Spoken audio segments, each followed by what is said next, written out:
नमस्ते सभी लोगों को।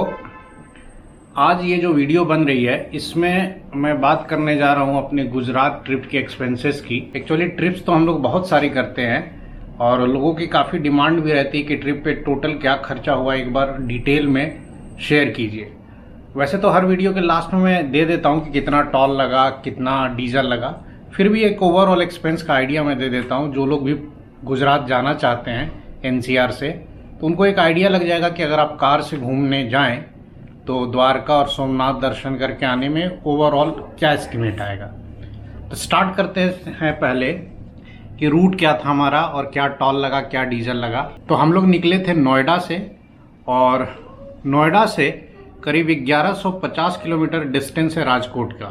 तो हम लोग नोएडा से गए थे पहले जयपुर, जयपुर से फिर हम लोग पाली और पाली से फिर हम लोग गए थे आबू रोड होते हुए पालनपुर और पालनपुर से महसाना होते हुए और फिर सुरेंद्र नगर होते हुए हम लोग राजकोट गए थे।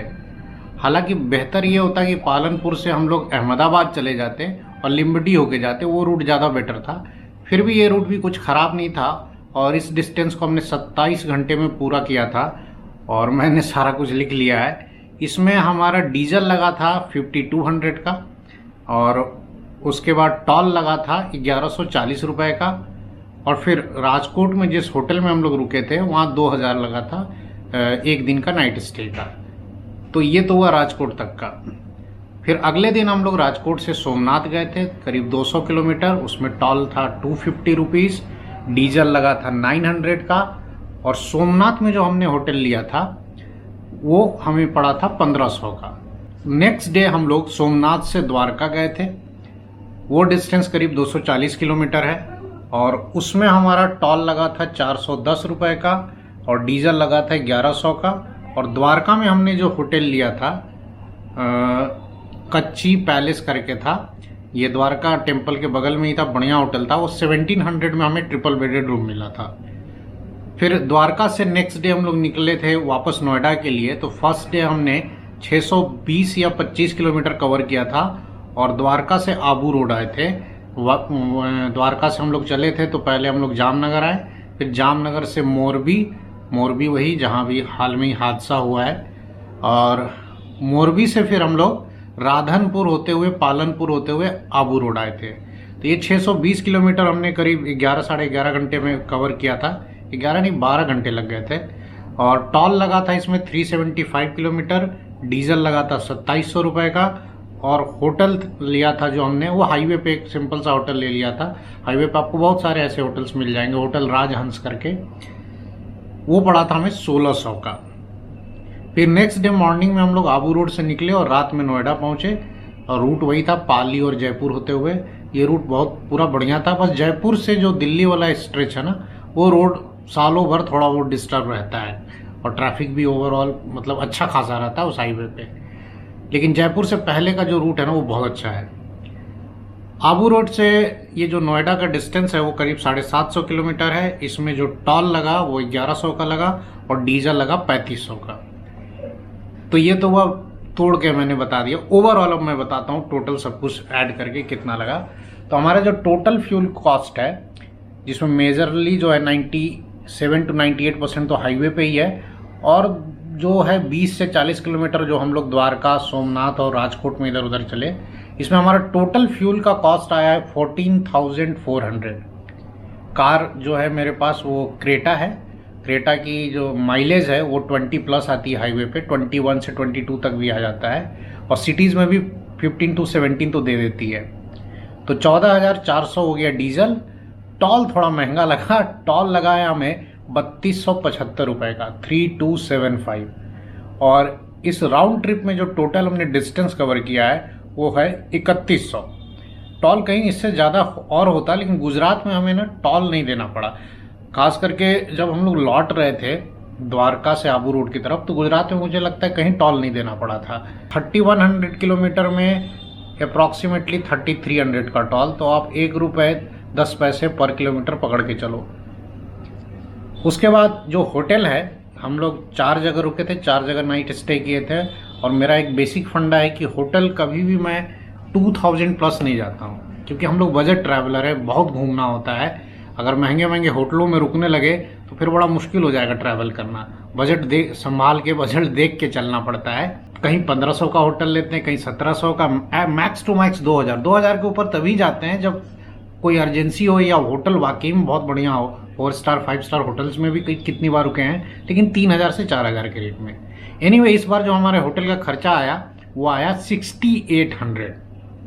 इसके अलावा बाकी थोड़ा जो भी खाना पीना था और मंदिर में दर्शन करने गए थे तो दान दक्षिणा प्रसाद वगैरह लेने में, तो इसमें हमारा टोटल मोटा मोटी 6000 के आसपास खर्चा आया।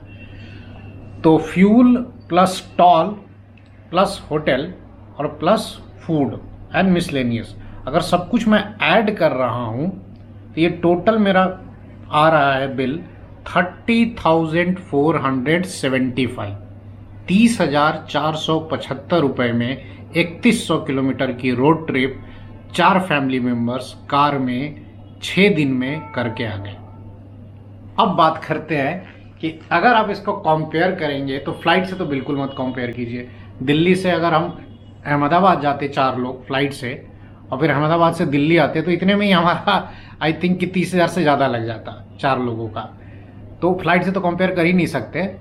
और अगर आप ट्रेन से भी कंपेयर करें सेकेंड एसी से, तो 4 लोगों के लिए सेकेंड एसी भी काफ़ी महंगा पड़ता, क्योंकि एक अगर आप ट्रेन से जाएंगे तो द्वारका, सोमनाथ, हर जगह आपको टैक्सी लेना पड़ता है, तो टैक्सी में भी अलग कॉस्ट आता है, होटल वगैरह का खर्चा अलग से आता। तो आई थिंक फ्लाइट से तो 60-70 हज़ार लग जाता। अगर आप सेकेंड एसी ट्रेन से भी जाते तो ये ट्रिप एटलीस्ट 40 to 50,000 तक टच कर जाती। तो नो डाउट अगर आपके पास कार है, स्पेशली डीजल कार है और माइलेज अच्छा है, 18, 19 या 20 प्लस माइलेज देती है, तो आई वुड रिकमेंड कि आप कार से ट्रैवल करें। कार से ट्रैवल करना बहुत चीप पड़ता है एंड बिलीव मी, इसमें मज़ा भी ज़्यादा आता है।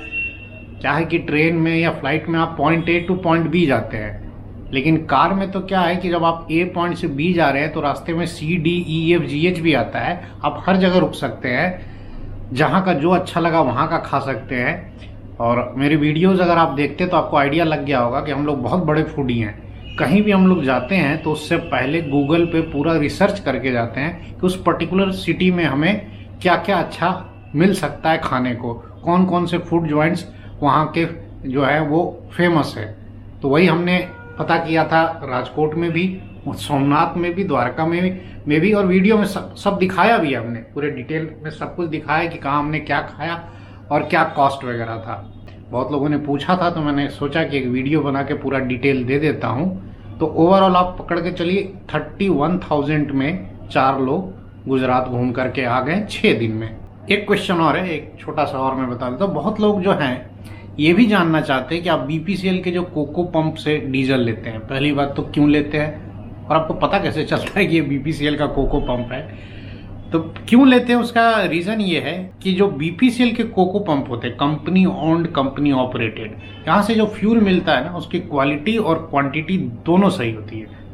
इंडियन ऑयल या HP के पंप से, खास करके अगर उनके कोको पंप ना मिले, नॉर्मल पंप से डीजल ले लो तो साफ साफ फर्क पता चल जाता है। मे भी इंडियन ऑयल का ऑयल अच्छा होता हो, लेकिन वो क्वांटिटी में कहीं ना कहीं चोरी करते हैं। 55 लीटर की टैंक कैपेसिटी में वो 60 लीटर भर देते हैं, पता नहीं कैसे भर देते हैं। तो BPCL से ने मुझे कभी निराश नहीं किया है। जब भी गाड़ी में डीजल भरवाया एवरेज भी अच्छा आया है और मुझे क्वांटिटी भी बहुत सही मिलती है। अच्छा, दूसरा ये कि कोको है तो बहुत लिमिटेड, लेकिन कैसे पता चलता है, तो कुछ तो कोको दिमाग में बैठ गया है घूमते घूमते, देखते देखते। दूसरा, जब न्यू रूट पे जाते हैं तो उस हाईवे पे मैं पहले से ऑनलाइन सर्च कर लेता हूँ। कैसे? गूगल मैप में जाइए, BPCL टाइप कीजिए, उस हाईवे पे लाइन से जितने BPCL के पंप होंगे वो दिखाएगा आपको। अब यहाँ से मेहनत शुरू होती है। हर पंप का रिव्यू पढ़िए, हर पंप के फोटोज देखिए। जो BPCL के पंप होते हैं उनका एक पर्टिकुलर स्ट्रक्चर होता है, वो पंप बहुत बड़े साइज के होंगे जो हाईवे पे होते हैं, और उसके साथ एक घर ढाबा एसोसिएटेड होगा। पंप का जो एंट्री होता है वहां पे देखेंगे छोटी गाड़ियों के लिए तेल भरने का अलग अरेंजमेंट होता है और पीछे में ट्रक्स के रुकने का और ट्रक्स के तेल भरने का अलग अरेंजमेंट होता है। मतलब BPCL के पंप का जो डेप्थ होता है, रोड से हाईवे से जो अंदर तक जो डेप्थ होती है वो अच्छी खासी 100 से 200 मीटर तक होता है उनका। प्लस उनके पास काफ़ी ज़्यादा स्पेस होता है, अच्छे खासे स्पेस में फैले होते हैं, क्योंकि वहाँ ट्रक ड्राइवर अक्सर नहाते हैं, रुकते हैं, खाना वाना बनाते हैं। हाईवे पे चलते हुए जब भी मुझे BPCL का कोको पंप मिलता है तो मैं ज़रूर रुकता हूँ, और दूर से वो घर ढाबा का बोर्ड दिख जाता है हाईवे पे, तो बहुत हाइट पे लगा रहता है जनरली। तो घर ढाबा जहाँ लिखा मिले वो BPCL का अपना पंप है, वही सबसे बड़ी पहचान है उसकी। ये तो हुआ कि BPCL का पंप कैसे पहचानते हैं। बाकी खर्चा मैंने बता ही दिया, घूमना फिरना हो गया। और अभी हम लोग हाल में छठ पूजा में घर गए थे रामगढ़ रांची, तो वो भी ट्रिप करके आए हैं, उसकी वीडियोस अब इसके बाद अपलोड करेंगे। अगर इसके अलावा और भी कोई क्वेरी है तो आप मुझसे पूछ सकते हैं कमेंट सेक्शन में, और जब भी टाइम मिलेगा मैं रिप्लाई कर दूंगा। तो अभी के लिए इतना ही, फिर मिलते हैं नए ब्लॉग में जल्दी। Till then take care, bye.